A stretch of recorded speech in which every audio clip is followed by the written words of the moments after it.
welcome to the Badass Breastfeeding Podcast. This is Dianne, your lactation consultant. And I'm Abby, the Badass Breastfeeder, and we would love to see you on Patreon. I say that every week, and I'm going to say that until every last one of you is over there hanging out with us on Patreon. It's fun. You should check out the tiers because we have a lot of different original content over there. And you could click the link at the top of the show notes under this episode, wherever you're listening from, or you can head to badassbreastfeedingpodcast.com where you will find a link over there. You'll also find all of our sponsors and their promo codes. And if you ever need anything, see if you can give them any of your business because they make this podcast possible. And over at badassbreastfeedingpodcast.com, you can scroll down and enter your email address, and we'll send episodes straight to your inbox every week. And we are still hosting our ongoing giveaway for people who leave reviews around the internet. Send us a screenshot of your written review or your stars or whatever, along with your address. Send that to badassbreastfeedingpodcast@gmail.com, and we'll send you a goodie bag of thank you for nursing in public cards and some stickers. And it's a lot of fun. And people do it, so don't be shy. They do. I sent out more this week. Yeah. They definitely do it. And you can spread those cards and the stickers all around your neighborhood and to your friends. And now Dianne has our review of the week. I do. This is First Time Mom. My doula sent me an episode and got me hooked. I love the honesty and straightforwardness. 10 out of 10 would and will recommend. So she said she loves us. I'm glad her doula is on the... I know. I love that, right? Yeah. Thank you, doulas. I know. Thank you. Thank you, doulas. There's a home birth midwife here that recommends my podcast to people, which I love. Oh, cool. So I know. So we love it when people spread the word and share the podcast. So thank you so much for doing that. And she is sharing along with her doula. So thank you. And I hope everything is going really well with breastfeeding. Yeah. Congratulations. Congratulations on First Time Mom. Yeah. Oh, God. I know. Whew, that's rough. I mean, even when it's going well, it's like, it's a lot. It's just so much. It's a huge life change, you know, and it's so exciting. It's just one of those things. It's so exciting. And well, I didn't feel excited. I felt panicked, but it's a very exciting time, and it's, you know, just an amazing process and an amazing thing. But at the same time, it's such a huge life change, and it can bring on so much stress and just trigger so much anxiety. And there's just a lot going on, and we're here to help you with that. But know that you're not alone. There is a lot happening with that first time mom stuff, for sure. I definitely felt alone. I felt like I was the only one who was like having issues, just emotionally. Oh, you know, so I'm hard. Like, oh, I don't know what's wrong with me. Oh, I'm so panicked all the time. And it's such a terrible way to feel, you know, it really is. Terrible. It's such a terrible way to feel. And I know I talked to so many people, and I was included in this, and you kind of were too, where you don't just have a baby, like you have a baby and you make another life change. Like you move. I moved at the same time I had a baby. Abby decided not to go back to work at the same time that she had a baby. People switch jobs when they have a baby. And it's like, oh my God, there's so much happening. I couldn't imagine. I mean, I did the move thing, which was hard enough, but I have clients that are like navigating through job interviews and stuff like that while they're trying to figure out while they're on maternity leave. And it's so much. You just go through so much. Yeah. That's so rough. I remember when Jack was a few years old, but like he was going to occupational therapy, and the occupational therapist was really young, and she had just had a baby. And I remember her showing up one time late, and she had like throw up on her shirt, and she was just like all frazzled. And I was like triggered. I was like, ugh. I know. Ugh, I can't Poor even. thing. Ugh. Yeah. I know it. I know. I'm always like amazed and impressed when people show up on time to see me, because it's like to get it. Sometimes they're like, this is my first outing out of the house by myself. You know how terrifying that is to put the baby in the car by yourself and drive down the street and get on an expressway by yourself. And they're usually screaming in the car seat. Oh my God, it's so much. There's so much to it. I hope if any of you are pregnant, I hope we're not talking you out of it. Oh, yeah. Because... well, there's no getting out of it now. No, it'll be fine. It'll be rough and it'll be fine. That's just how it is. Mm-hmm. Yep. And we've all been there. We have all been there. Yeah. We've totally all been there. Yeah. Mm-hmm. There's nothing that you could possibly go through, even the most extreme mental health challenges that somebody else hasn't gone through. Yeah. Yeah. So hopefully that'll make you feel a little bit more not alone when you're going through it. Well, we're going to lighten the mood with some messages that we, there's some messages that I've been meaning to get to, and then some things that we found around the internet. Oh my God. And you guys don't listen to the internet. Oh my God. I mean, some of the stuff is so like just, well, I say it's like blatantly ridiculous that you would like obviously not do it, but that's not true because you have a new baby and then you have like a professional telling you to do this. I mean, like you're going to do it.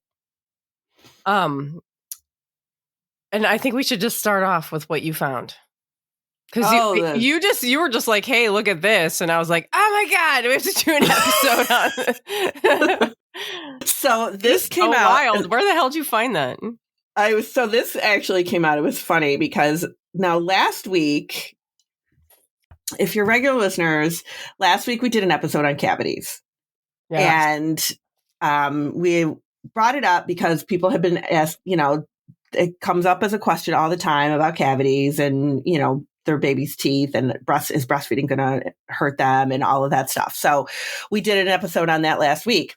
So this week, just the other day, I got I got a message from a client, and I've been helping her with her baby for several months. They're doing fine, but she'll like text me when she has questions or whatever. Yeah. And she messaged me and this week about something totally like unrelated. And then she says to me, do you have a dentist who you would recommend to take a look at to see if we need something, who won't tell me that I have to wipe my baby's teeth after breastfeeding? Because her baby's just starting to get teeth. Right. And I was thinking, did she listen to that episode? Because I know she listens. Yeah. And then I was like, wait a minute, that episode's not even out yet. Oh. Because when I got it, it wasn't even out. And I said, oh, Lord, who tells you that? We just did an episode on it. It'll be out Monday. And I gave her a couple of, referrals to pediatric dentists in the area. And she sends me the website of this pediatric dentist. And that was where I forgot that it was an actual dentist. Yeah, it's an actual dentist. And actually, it shouldn't surprise me. It's a page on their website that has toddler care and tips and information, toddler care tips and information, caring for their gums, caring for when should I start brushing their teeth, when should I use toothpaste, when should we go to the dentist, all that stuff. So I'm looking there's one here, baby care, infant dental care tips and information. Yeah. Do you want to read it? Well, yeah. You've got it right there. Yeah. It's like, I have it right here. So number 1 is daily brushing. So they want you to brush your toddler's teeth every single day, and they don't have the dexterity to do it on their own. So you have to do it. And there's a lot of things that toddlers don't want to do, but we as parents, must make them do things. It doesn't say that, but we as adults know that we must do for health and safety. Now, I don't know. Toddlers brushing their teeth is just hilarious to me because, you basically, when you have a toddler, you're just trying to get them to not die. Right? You're trying to just hope they don't walk, off into traffic. Just walk into traffic, walk off the top stairs. You're just trying to get through the day. But now they're saying, daily brushing. And even if they're resistant, don't give up, which is just, ugh. And then number 2 is floss the teeth. If they're touching at this age, some children have gaps in between their teeth and others have teeth surfaces that touch. And so, floss. Number 3 is take it to the floor. Lay your toddler's head in your lap with his or her feet extended in front of you. This position will make it easier to brush and floss your child's teeth. You can even place your child's hands under your legs or place your leg over your child's lower body to keep them still. So I mean, this is like borderline fucking abusive. I mean, oh my God, sit on your child and hold them still. Oh, by the way, while that's happening, you're going to brush and floss their teeth. I can't, this is like it's outrageous to me. Mm-hmm. And you know what? It doesn't even really surprise me that much because we have a dentist now that we love who, like, when I tell her things that other dentists have told me, she's just like, what? Like the very first dentist that we went to, it was Jack, and he was just like not wanting to do it. And they had all their little tricks. They're like, oh, I think you have a little bit of breakfast on your teeth. Let me brush that off. And he just like wouldn't cooperate. He didn't want to. And, they were basically just looking at me. They're like, well, you're going to have to hold his hands. Like, we have to do this. We have to put this on his teeth. And like, you need to hold his hands like while I do that. And I'm like, oh my God. I can't, like, I'm going to hold him down here. You and I are going to hold him down and like, what? Okay. Cool. This will be like his first memory of trauma.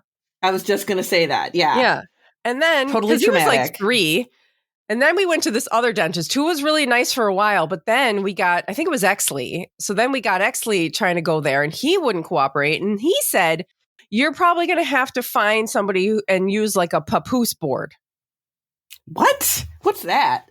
That is a board where you tie them down. With just a fancy name to it? Papoose? Yes. Like it's that board where you tie their feet and their hands down. Oh my God. I know. And I was like, holy moly. Oh my God. I can't imagine ever doing that. And this was like, okay, well, they're not going to be going to the dentist then. Because how is this even legal? How is this happening? So we actually went and found a new, not a new dentist, like a referred through friends. And she's amazing. She was like, I was like, so what do we do? Like, he has to have this done, you know, she was like, well, I mean, she's like, we just give him laughing gas. And I was like, oh my God, of course. You just give them a little laughing gas and they hold still. I mean, I'd rather do that than have them. I was like, holy shit. Yeah. On a board, like tie them down. No. Yeah. You give them a little laughing gas and they get a little high and then they're done. I mean, that's for like really small children who need dental work done. You know, you're not. And by the way, when you're holding a child down, are they opening their mouth? If they're screaming. I guess if they're screaming, and then they're going to be flicking their head back and forth. Mm-hmm. And so then you're going to hold their legs. And then trying to hold their head still? That sounds dangerous. Yeah. With a pointy object? Yeah. With a pointy metal object. Oh, and by the way, like, does your toothbrush have any toothpaste on it? And then jamming some like toothpaste in their mouth? Oh my God. I can't believe that people say, I mean, I'm glad just like for outright from the beginning, I was like, I'm not doing this. I'm not doing it.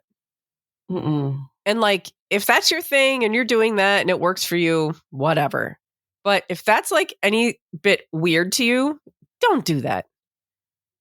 Don't do that. This is a time, just like anything else, you are teaching your child a lifelong habit. You show them, brush your teeth with them. Be like, here's what we do. Get them an electric toothbrush. They think that's so funny. Fun. Yeah. Yeah. Put that in their mouth, you know, something that makes noise or whatever. And you're building a lifelong hygiene habit. You don't have to hold them down. It's not in a medical emergency. Right. Like, oh God. Okay. Spent half an episode. I knew it. I was like, it's going to be a long time for me to be able to move on from that first one. Yeah, that was a big one. That is so like triggering to me. I don't know why. It's just like you are. That's so traumatic.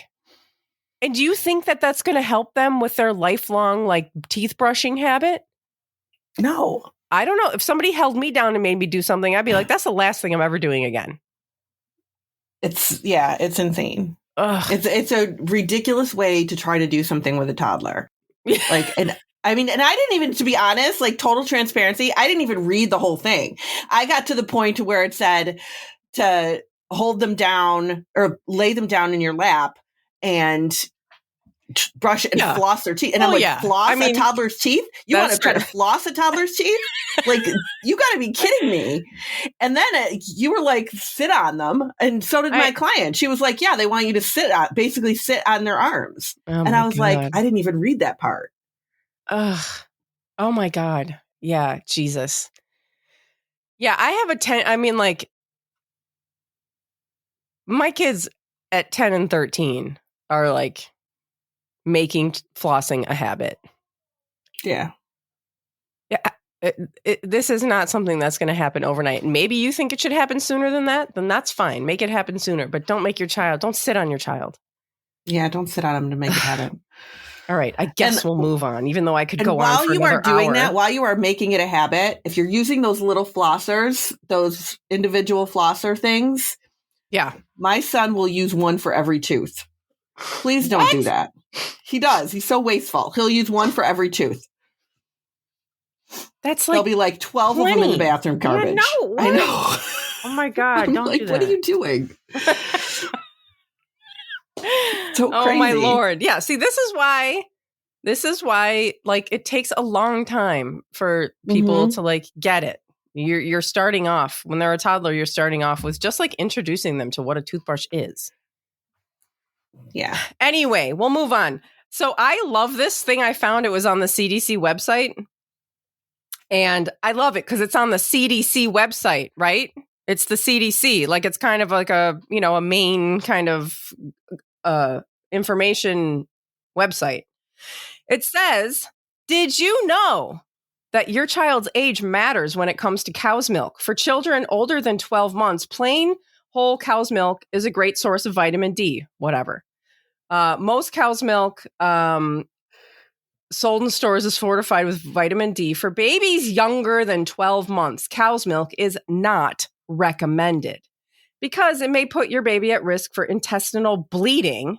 It also has too many proteins and minerals for your baby's kidneys to handle easily and does not have the right amount of nutrients your baby needs. Oh, I thought it went on, but I just took the screenshot twice. I think that's really interesting because there are so many pediatricians that are like, oh, well, you should add cow's milk. Yeah. And that's weird. Like when I worked at the pediatrician's office, they were really strict about it, like not starting until a year. Like they were really pretty strict about it. And in fact, there was a couple times where I was like, this parent wants to know, can they start a little bit of cow's milk at like, 11 and a half months. And they were like, I mean, well, that's good. they were really strict about it. I mean, that's good because not all of them are. No, they're not. Some of them will tell you, go ahead and start it. Yeah, especially your breast milk doesn't have like everything that you need. Your breast milk doesn't have all the fat you need. You should start cow's milk, which is just stupid at any age. And then just downright dangerous under a year. I mean, I've had some people also, like I've heard it for people that are formula feeding because formula is so expensive, because they have so much problems with formula. Can we just start milk? Yeah. And it's Isn't formula made with cow's milk? It is made with cow's milk. Some of it, but not all of it. But a lot of it is. Yeah. Mm-hmm. But, yeah. Okay. Well, I just wanted, straight from the frickin' CDC. Okay. And so now I found this on somebody's Instagram page. So actually somebody sent this to me. No, somebody sent this to me and they're like, what's the deal with this? It's somebody saying, it seems like it's a sleep person. Oh, Lord. Oh, no. It says, oh, no, never mind. I'm sorry. I should have looked. It doesn't matter. It's just the I'm not trying to call anybody out. I'm just trying to call out the information. It says, does breast milk get less nutritious as you wean? I like this one. Answer, yes. You make less and less milk as you wean. So overall, it's less nutritious. What? That is not a thing, everybody. It is not a thing. I don't know where. She must just be thinking, oh, there's less milk, so less nutrition. Well, that's what I said to the person who sent it to me. I was like, well, if your baby is weaning and they're ingesting less breast milk each day because they're weaning, then I suppose they're getting less of the breast milk nutrition. But the milk itself does not lose nutrition, no value. Right. And your baby is replacing that with food. So there's nothing there that is, it's not true. And it just makes people be like, what? It's a very confusing statement. Yes. It's a very confusing statement. And it really makes breast milk look bad. It does. When the baby's older. I feel like it perpetuates the myth that breast milk, as your child gets older, becomes like water. It's like, well, your baby's older, your baby's over a year now or over 6 months, and your breast milk is just water. Right. It doesn't really have very many nutrients anymore. What? No. That's not why would how that it works. even happen? Like it isn't how it works. It's not how it works. Yeah. And it just is lies. It's lies. And it's something that she made up thinking, oh, well, it's less milk, so they're getting less nutrition.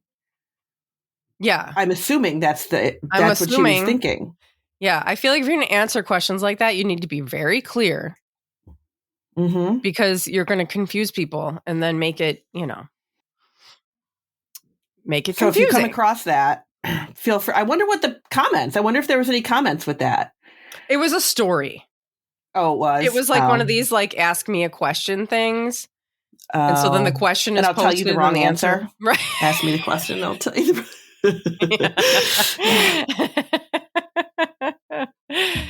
okay. Should I just keep going? Do you have anything over there that you? No, my big one was the dental one. Oh yeah, I know that was my big internet thing for this week. That was massive. Okay, and so now, wait, I think I found. So I go to I train in karate, and my karate teacher is always talking about Reddit. Yeah, and I'm always just like, what Reddit? I don't get it. What's Reddit? And she also listens to the podcast. No kids, never breastfeeding, whatever. She just thinks it's like, well, she does work with kids. She teaches kids karate. So she gets a little bit of information about like children and stuff by listening. And she thinks it's interesting. And it's me. So she knows me and likes to listen to my rants about things. So anyway, so I was like, well, I'm going to check out Reddit this morning. And I was like, there's got to be breastfeeding stuff on there because she'll send me stuff like that, like the breastfeeding stuff. And so here, this is one I found like within seconds, I find it. I have an 11-week-old and been giving 6 hours and a half randomly, went back to 3.5. Okay. I don't really understand what she's saying. All I understand at the end, it says ate salty. And the comment is, I ate salty today. Could it be the reason my exclusively breastfed baby woke up so often tonight? Or is it just bad luck and hopefully it will go back to normal? So she ate a lot of salty food and was wondering if that's why the baby's waking up. Oh, well, thank goodness, because I know somebody who had a dog named Salty. I don't think she ate the dog. Well, that's good. But yeah, no, once again, your breast milk it's not like that. It's not like you drink chocolate milk and then your milk is chocolate and, Yeah, no, salty foods is okay. I feel like this is really like a miss episode. Oh, that's true. We should call let it me move episode. on because it's getting late. So it says, "Hi, I absolutely love your this is from Whitney. Hi, I absolutely love your channel. I'm in need of help. I'm not sure where to start. My daughter is 7 months old and I am an extreme oversupplier. I have been using the Haka for almost the whole time and I want to stop, but I'm scared my supply will drop too much. I'm exclusively breastfeeding with an occasional bottle. Every time I give a bottle, though, I end up pumping.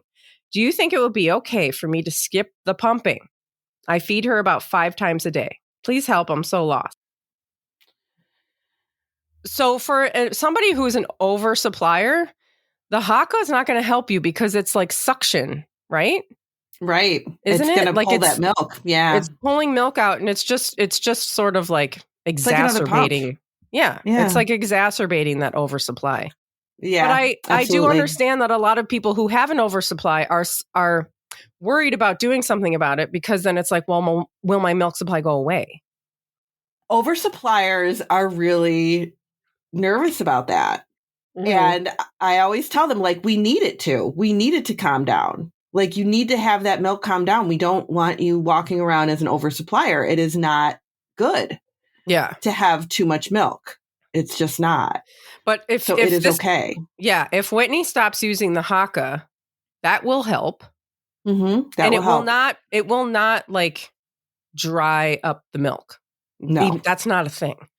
No. But it's not going to make the milk supply. It's not going to go to the extreme where then now there's not enough milk. Right. Right. No, it's not going to do that. It's not, the Haka is not making or breaking her milk supply. It's causing more milk to happen. But just because she stops, it doesn't mean her milk supply is going to go away. It's going to be fine. Yeah. And what about the pumping? Because it sounds like to do. Yeah. It sounds like she's pumping. When she gives the bottle, she's pumping. Whitney, you need to calm it down. Calm it down a little. No Haka. When she gives a bottle, though, she should be pumping at least a little. When she gives a bottle, she should pump. Yeah. Okay. Hopefully, she can feel comfortable doing that because it'll be much better. Sounds like she's doing way more than she's even feeding. Yeah. Yeah. You know, I mean, and that's probably how. I don't know what her origin story is, but she, maybe sometimes people create an oversupply by just immediately pumping and using the Haka and all that stuff. Yeah, and then you're doing it, and it just becomes this domino effect. Okay, and here's another one. So some of these are comments like there's podcast apps where you can leave comments, and our podcast is on so many apps that I don't know. I think all these comments, we get notified that there's a comment, and it's usually the only one. Yeah. But anyway, so I'm going to read this one. Why do pediatricians suggest 1-year-olds need 16 ounces of milk? Can we replace that with water? I plan on weaning off the pump at work and nurse at home. Just worried once my milk stash finishes. What then? Can I do 8 ounces of breast milk and 8 ounces of water while baby is being babysat so my breast milk stash can last longer? So this is 1 year. Why do pediatricians suggest 1-year-olds need 16 ounces of milk? First off, I don't know why her pediatrician. I don't know why. Yeah. And are they suggesting cow's milk? And is it 16 ounces a day? Because the baby's getting more than that when he nurses when they're with her. Yeah. So what does it matter what she gives at the babysitters? I don't know. And at 1-year-old, they can start having water at 1. Yeah, absolutely. And then she wants to extend her milk stash by giving a little bit of breast milk and then giving a little bit of something else like water. And she could totally do that. That's a really good idea, actually, to make it last longer. Mm-hmm. All right, last one. This is a head scratcher because I don't even know if we're going to have an answer, although you will have an answer because somebody might ask you this. I have a question about frozen embryo transfers and breastfeeding. Okay.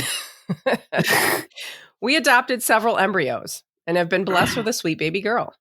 My husband and I are thinking about another transfer. I did some research about breastfeeding during a frozen embryo transfer, and it seems like the information is mixed. I contacted my clinic, and they said I absolutely cannot be breastfeeding when I start the medications. I know this process is a delicate balance of hormones, but it seems like breastfeeding once or twice a day could be okay. Thanks for your input. And now I don't know if this is like such a like specific question that maybe we even want to just like cut this out of the podcast. No, it's totally, because people would probably have, I mean, it comes up every once in a while. We do hear this, but it would really depend on the medications that she's on. Which we don't know what they would be. I have no idea like what medications they are, but it could be something that is like, no, you really cannot absolutely breastfeed with that. Yeah. And if that's the reason, if the reason is because you have to be on certain medications, then I guess that would be the main question. Yeah, absolutely. And there's that wonderful website of infantrisk.com which would tell you. You can look up different medications and see what the research about it says. And if there's one medication that they're like, oh, this is a common medication and it's not safe. So some people who are breastfeeding switch to this other medication, which is a good substitute. You can work with your doctor on that. And that goes for anything, any kind of medication in any kind of situation. Yeah. If you come with them, they're probably not going to know because they're just not trained in that. But if you come with them with the information and the questions and stuff, they are usually going to be like, hopefully willing to work with you. And it might be too a medication that might dry up your supply. Yeah. If they're having you on something like progesterone, which is something that, keeps a pregnancy viable, then that's going to dry up your milk supply. So it might be something like that too. Yeah. I mean, in that situation, if you're relying on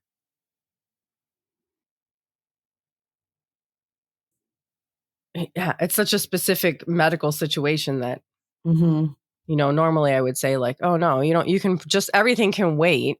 Other things can wait. You can just wait till you're done breastfeeding. But a frozen embryo transfer, that's not something that can really wait. Yeah. I don't know. I really feel for people who are going through like different treatments to get pregnant because it's so complex and it just involves so many things. And you do end up having to make these sacrifices. I mean, there's so much amazing stuff that they can do now. That, I know. Make parents into parents. And so I'm so thankful for the science. That's amazing. Yeah, like you said, there's some sacrifices. And we have come up with breastfeeding before. Yeah. Another thing that you could consider if you're really wanting your baby to have breast milk is donor milk. That's true. You could ask if there's people in your area or whatever who would be willing to donate their milk, and you can bottle feed your baby the breast milk if you want them to have, breast milk for an extended period of time. And she didn't say how old the baby was. No, I know. Yeah, she didn't. Because it would depend too a lot on how old that baby is. But that's all we've got. That was a nice mishmash of things. Entertainment, yeah. Bottom line, be careful what you read on the internet. Yeah. But thanks for listening. Thank you. Bye.